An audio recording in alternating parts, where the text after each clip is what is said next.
Okay, they're over there. Okay. Hey, I'm glad you're able to make it. I know you said you'd act in the haunted house when I asked you in class, but I wasn't sure you'd come through. A bunch of people signed up to help with construction, but only a few of them showed up. I should have expected as much considering it's volunteer work. You're aware that all of the profit from the house will end up going to a charitable cause, right? Good. I wanted to make sure you didn't have any expectations of getting paid for your services. So why did you agree to help us in the first place? Really? Because I asked you? If I asked you to jump off a bridge, would you do that as well? What do you mean for the right incentive?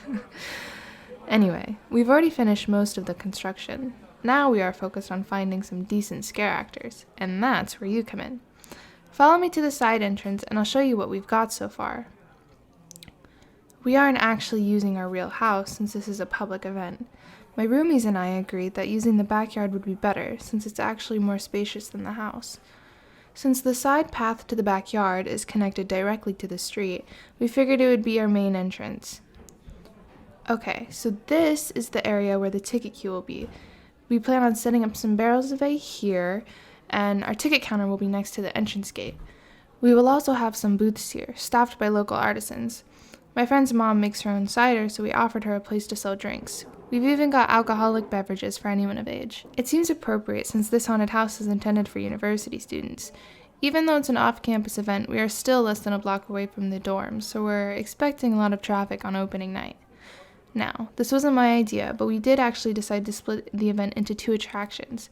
One of my roommates is into marketing and theme park design, so she suggested the idea. According to her, there are several logistical benefits of having 2 houses, but she's more fixated on the financial perks. Since people will want to see both houses, they will pay a little extra for a combo deal and get to go back in line after seeing their first house. If they didn't buy anything the first time around, they'll have another chance while waiting in line for the second house. Everything we make goes to a good cause, so it's not like we're getting rich off my friend's scheming. Since my friends got the business aspects covered, I was nominated to serve as the thematic director. That basically means I make all the costume and prop choices. So can you guess which themes I chose? No, you dolt. It's not vampires and werewolves. Did you forget I'm a lit major? The first is Cthulhu's Lair, the H.P. Lovecraft-themed house. The other is Nevermore, based on the work of Edgar Allan Poe. Yes, I agree, rather clever choices indeed. But it's not like we have an endless budget, so we couldn't get anything too fancy. We actually took a small loan to cover some of the expenses. Here, I have the final draft of our design saved on my phone. Take a look. These are the floor plans for both houses. Layers on the right and Nevermore's to the left. Each house has a wooden frame, which is broken up into modules, or rooms. Layer is actually based on the Mountains of Madness, which I'm assuming you've read. The first setting is Antarctic caverns, so we used air conditioners to make it feel much colder and set up fans to simulate the harsh winds. There's a few actors in this area who will be dressed up as injured members of the expedition. They'll pop out and warn people to go back before it's too late. There's a hidden button at each actor station, which they can use to trigger different effects based on the situation. You can see that each effect is labeled with a different symbol. We have strobe lights, compressed air cannons, speaker systems, animatronics, lasers, and fog machines. My hacker friend wrote the program that automates the timing for all of the non-actor related effects. Apparently these are all triggered by a bunch of different sensors she set up throughout both houses. She ate through a big portion of our budget with our fancy Arduinos, pressure sensors, and infrared cameras, but it turned out to be worth it. We tried offering to build her a makeshift control room, but she set it all up on her phone so she doesn't have to bother getting out of bed. Typical. Next we have some rooms with the preserved Elder Ones, which are those starfish-headed monsters from the book. There's 8 of them spread throughout these rooms, each hanging upside down like bats. We couldn't position any actors like that, so we used animatronics to make their wings and heads move. After the cavern comes the tent scene, which is hidden from view by a canvas flap. We have some prosthetic cadavers placed on these dissection tables, mixed in with some real actors for a nice jump scare. We used some dim LEDs that look like flickering gas lanterns to get the mood just right. After exiting the tent, the customers will enter the ruins of the Elder One's city. This basically just looks like an ancient temple with some alien artifacts. Our actors in this area are dressed as those demented penguins, which scare the hell out of me.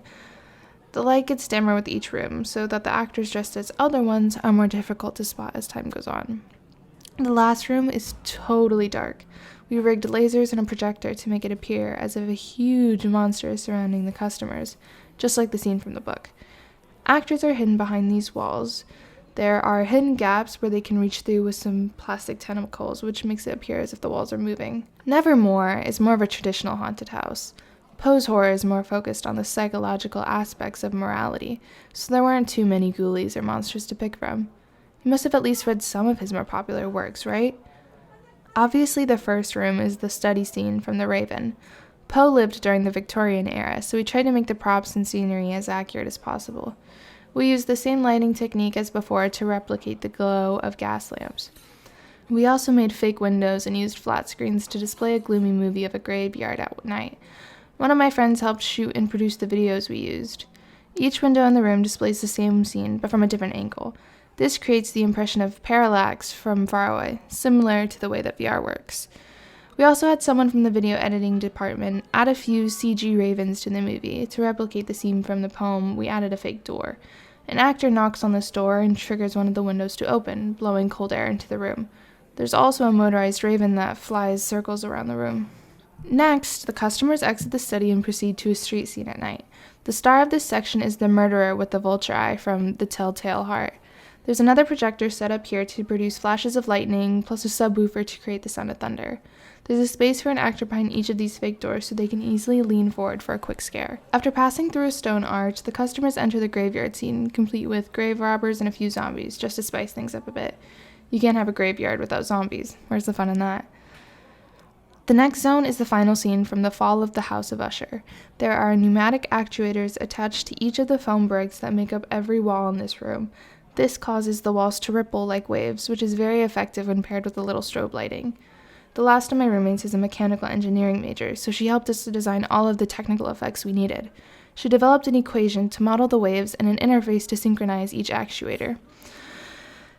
So that about wraps it up. So now that you've got a good idea about the two houses, which one would you prefer to act in? Really? I'm surprised you picked that one. And which part of the house would you want to be in? Figures. That is the best spot after all. Alright, follow me and let's get you fitted for a costume.